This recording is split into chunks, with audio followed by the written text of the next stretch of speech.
Hello, friends, and welcome back to Stories About Entitled People. I mean, unless you're a chili-eating champion, who in their right mind enters into a "it's not hot enough" showdown with a restaurant kitchen? Better to just spray pepper spray directly in your own face and be done with it. But before we begin, don't forget to subscribe to our channel if you're new here, and turn on notifications so you don't miss a new video every single day. Here we go.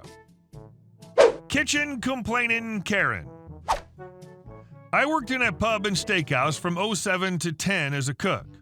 I'm a chef by trade, but just wanted a slower kitchen for a change of pace. Now, this pub's been running in the same spot for almost 50 years and is a very popular place to eat, even if nothing has changed since 1975.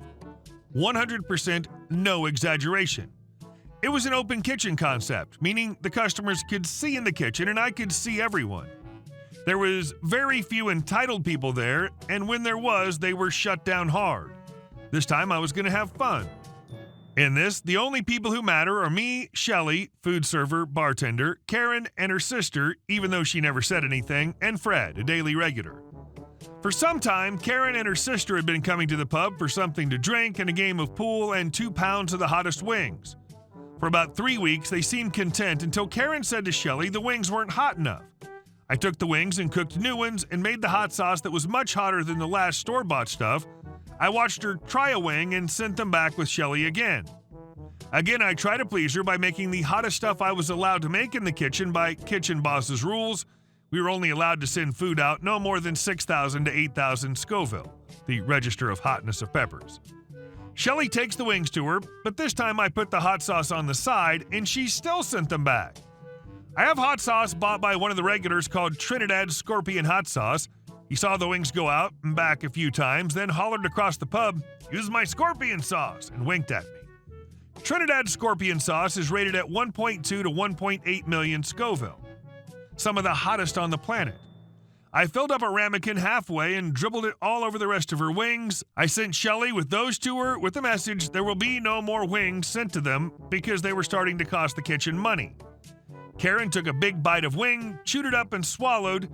As she bit in a second time, she felt the sting of the scorpion. She spat out the bite she took and was gasping for air and grabbing whatever was closest to try and wipe her tongue off. I'd walked over with dry white bread and coffee cream and gave it to her and told her it'll only stop the pain a little, but it's gonna burn and hurt for another hour or so. Then I hit her with the question, "Are they hot enough this time?" I wasn't yelled at, nor was my manager asked for, but she ate 4 slices of bread and drank a full liter of coffee cream straight from the jug and emptied it. She tried gaining composure to walk out the door, but ended up needing her sister's help because she couldn't see with all the tears in her eyes. I yelled behind her that wings were not being charged for, and I won't charge her for the bread or creamer either, and laughed to myself as they walked out. Fred ended up eating the rest of the wings left over. They did come back many other times, but when they did, the hot sauce that got put on the wings in the first place was good enough. I never got another complaint. Some people will do this. They'll send it back twice even when nothing was wrong. It's a game to some people. And our second story. Young firefighter disrespects a lieutenant, so I shame him and get him to quit. I'm not sure if this is pro or not, but I got revenge on a D-bag I used to volunteer firefight with. This was in the early to mid-2000s. I decided to go to the local fire department as a volunteer firefighter. I did it for about 5 years, and it was great. Training consisted of 3 months of fire training, 2 nights a week, and all day Saturday, and you'd go to EMT training, another 3 months of training. I was about a year, and I was asked to help train some new recruits. One of the lieutenants, Amy, was a short, middle-aged woman who was so full of fire that she could make a grown man cry. One of those people who commands both fear and respect wherever she went. Honestly, a great lieutenant and a great person. When she wasn't being a drill sergeant, she was extremely kind and generous. She would often bake people cakes and treats and deliver them to various stations in our department. However, in this new academy class that I was asked to help with, there was a cocky kid that we'll call Aaron.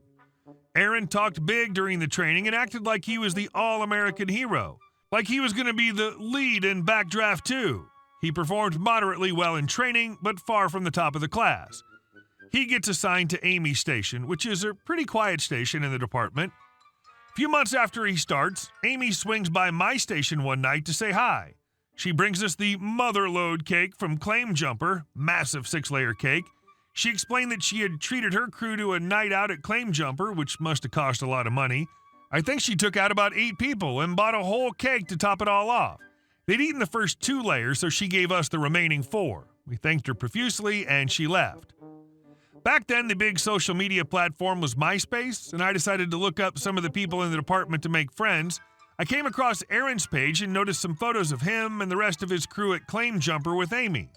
However, when I read the comments, he bragged about how he had purposefully ordered the most expensive dinner, appetizers, and drinks since Amy was buying. He bragged about how he was going to take advantage of her stupidity. That alone angered me because she was doing this to be super nice and generous. What an ungrateful, selfish jerk. Then I read the rest of his profile. He had videos and memes on his page glorifying himself as a bad firefighter, bragging about running into burning buildings and how he was such a hero. He was flirting with girls, blatantly trying to impress them with how brave he is. Bear in mind, he just graduated from the academy 3 months prior and hadn't even gone to EMT school. He had never been to a house fire, and all he basically did was carry gear for the other fully qualified firefighters. It was too much for me to tolerate. So here's the revenge. I printed off copies of his MySpace page, including his comments about Amy and toxic bragging.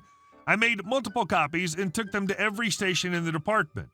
We all had pagers, God, I'm old, and a small keyboard at each station to send out text messages.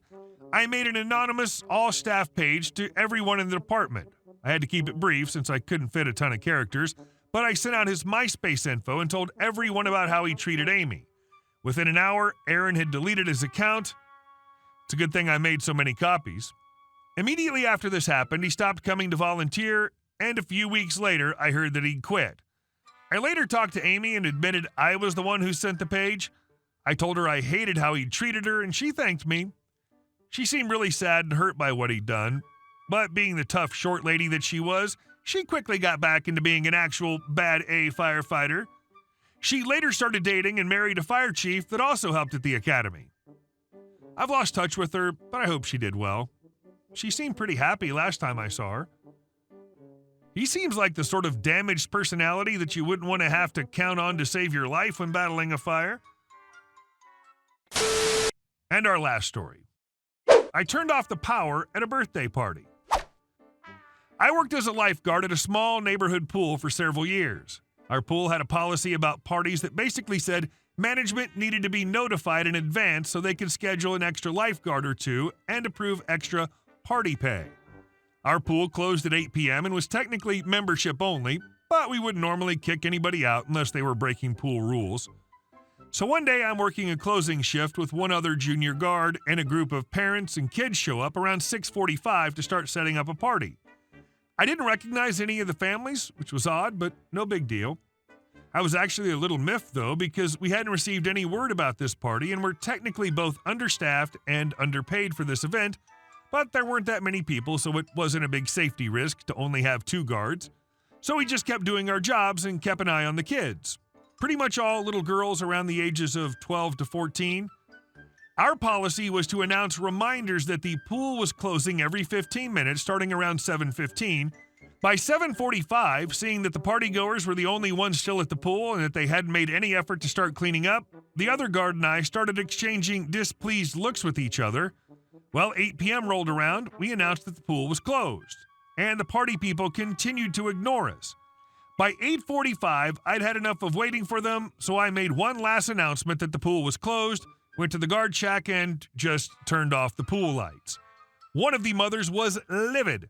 The sun had set and it was dark. Not total darkness. I only turned off the large overhead light, so there was still plenty of light coming from the pool lights and the street lights around us. But that didn't matter to the absolute Karen who stormed her way over to us. She started yelling, mostly repeating stuff like, "You never turn the lights off on guests."